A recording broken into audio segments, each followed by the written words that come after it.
Hello scientist. तो देखिए exercise 11.3 का 14th क्वेश्चन करेंगे अब। साइंटिस्ट 14th क्वेश्चन के अंदर इसने बोला find the centroid of a triangle whose vertex are. इसने एक ट्रायंगल के वर्टेक्स दे रखे हैं और इसका अपने को सेंट्रोइड निकालना है। तो सेंट्रोइड क्या होता है साइंटिस्ट, देखिए चलते हैं। तो साइंटिस्ट अब इसके अंदर जो अपने को गिवन कंडीशन दे रखी है, टू गिवन कंडीशन के अंदर साइंटिस्ट सबसे पहले तो हम एक ट्रायंगल क्रिएट करते हैं, ट्रायंगल ड्रा करते हैं ए बी सी। ठीक है, ए बी सी। इसके साइंटिस्ट इसने जो कोऑर्डिनेट दे रखे अपने को ट्रायंगल के वो है 365। इसके कोऑर्डिनेट मानेंगे 365 जो कि x1 y1 z1 होगा। ठीक है, x2 y2 z2 क्या दे रखे हैं 627 और सी के कोऑर्डिनेट दे रखे हैं 319। ठीक है, तो अपने को साइंटिस्ट इसका सेंट्रोइड निकालना है। सेंट्रोइड क्या होता है, सेंट्रोइड होता है कि बिल्कुल मतलब कि ट्रायंगल के बीच वाला पार्ट है, ट्रायंगल का सेंटर। सेंट्रोइड का मतलब सेंटर, इसका सेंटर डी मान लेते हैं। ठीक है, ए बी सी का जो सेंटर वो डी है, इस डी के कोऑर्डिनेट है एक्स वाई जेड। तो साइंटिस्ट बिल्कुल इस सेंट्रोइड का मतलब है कि सेंटर का बिल्कुल बीच वाला पार्ट जिसकी डिस्टेंस ए से लेके जितनी डिस्टेंस है उतने ही डिस्टेंस बी से है और उतने ही डिस्टेंस सी से है, यानी कि ये इसकी तीनों डिस्टेंस आपको सेम मिलेगी। ये सेंट्रोइड का मतलब होता है कि पूरे के पूरे ट्रायंगल का जो बीच वाला भाग, सेंटर वाला पार्ट। ठीक है ना। तो साइंटिस्ट इसका फॉर्मूला क्या होता है, डायरेक्ट फॉर्मूला होता है अपने पास सेंट्रोइड निकालने का। देखिए इसका सॉल्यूशन करेंगे। डायरेक्ट फॉर्मूला होता है साइंटिस्ट इसका, according to formula of centroid of triangle, centroid of triangle A B C triangle का जो सेंट्रोइड है उसका जो डायरेक्ट फॉर्मूला होता है अपने पास, मान लेते हैं इसके अंदर जो डी है इसका सेंट्रोइड है। ठीक है, तो डी के कोऑर्डिनेट क्या हो जाएंगे X Y Z. Let D be the centroid of triangle A B C का डी सेंट्रोइड है। तो सो इसके डी के कोऑर्डिनेट क्या हो जाएंगे,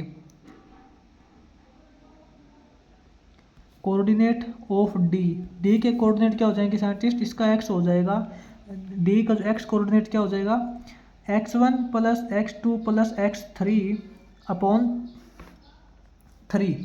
ठीक है, और डी का जो y कोऑर्डिनेट हो जाएगा, डी का जो y कोऑर्डिनेट हो जाएगा वो क्या हो जाएगा इसी प्रकार y1 plus y2 plus y3 upon 3, यानी कि तीनों का जो y1 y2 y3 है इन तीनों का सम करके 3 से डिवाइड करना है, यानी कि इसका एवरेज निकालना है।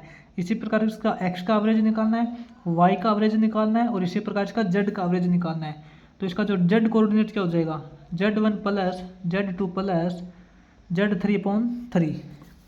ठीक है, तो साइंटिस्ट इसका x कोऑर्डिनेट क्या हो जाएगा, देखिए x कोऑर्डिनेट हो जाएगा इसका 3 plus 6 plus 3 plus 6 plus 3 upon 3। इसी प्रकार इसका जो y कोऑर्डिनेट है 6 2 1 अपॉन 3। इसका जो z कोऑर्डिनेट है वो क्या हो जाएगा 5 7 9 अपॉन 3। ठीक है, तो इसका साइंटिस्ट देखिए जो x कोऑर्डिनेट वो हो जाएगा 6 प्लस 3 करेंगे 9 प्लस 3 करेंगे 12 अपॉन 3 करेंगे 4। इसका जो y कोऑर्डिनेट 6 प्लस 2 8 प्लस 1 करेंगे 9 अपॉन 3 करेंगे 3। और इसका जो y कोऑर्डिनेट क्या हो जाएगा 5 प्लस 7 करेंगे 12 प्लस 9 करेंगे 21 अपॉन 3 करेंगे 21 अपॉन 3 करेंगे 7। इसका जो z कोऑर्डिनेट 7 आ जाएगा। तो साइंटिस्ट इसका जो x वाई जेड क्या हो जाएगा, d के कोऑर्डिनेट हो जाएंगे 4 3 और 7। ठीक है, यानी कि इसका जो सेंट्रोइड है 4 3 7 आ जाएगा। इसका जो d के कोऑर्डिनेट हो जाएंगे 4 3 7। ठीक है, उसके बाद साइंटिस्ट देखिए इसका लास्ट क्वेश्चन है अपना 15th क्वेश्चन है। देखिए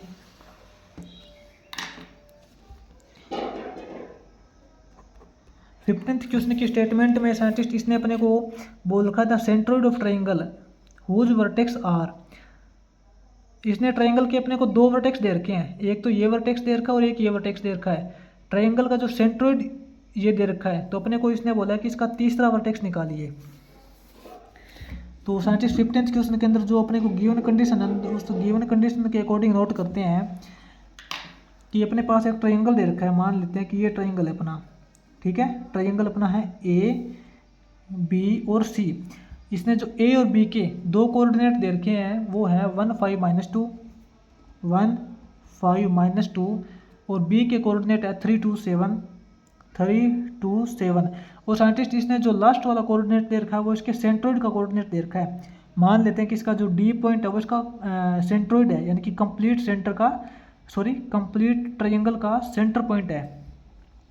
तो वो इसने कितना दे रखा है, -1 2 3, ठीक है।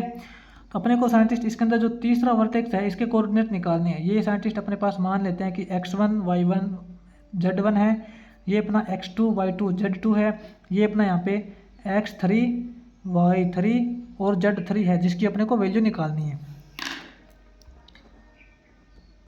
तो इसके अंदर साइंटिस्ट देखिए, लेट मान लेते हैं D is the centroid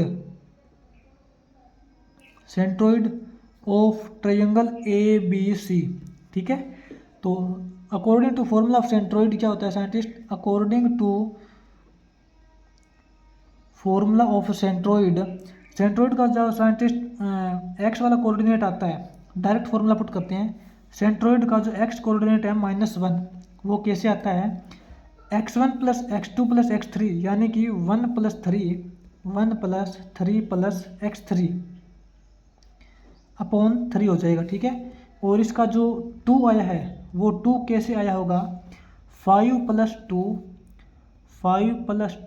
+ y3 upon 3, ठीक है। और इसका जो सेंट्रोइड का 3 आया होगा वो कैसे आया होगा, -2 + 7 + z3 अपॉन 3, ठीक है। अब साइंटिस्ट इसी को अपने को सोल्व करना है। देखिए इसकी क्रॉस मल्टीप्लाई करेंगे, यहाँ से क्रॉस मल्टीप्लाई करेंगे तो क्या हो जाएगा, 3 + 1 करेंगे 4 + x3 = 3 × -1 करेंगे -3, ठीक है। उसके बाद 5 + 2 करेंगे 7 + y3 = 3 × 6 हो जाएगा।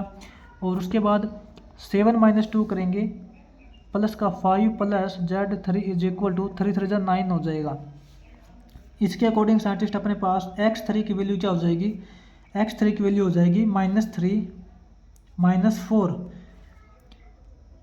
y3 की वैल्यू हो जाएगी 6 - 7, z3 की वैल्यू हो जाएगी 9 - 5, ठीक है।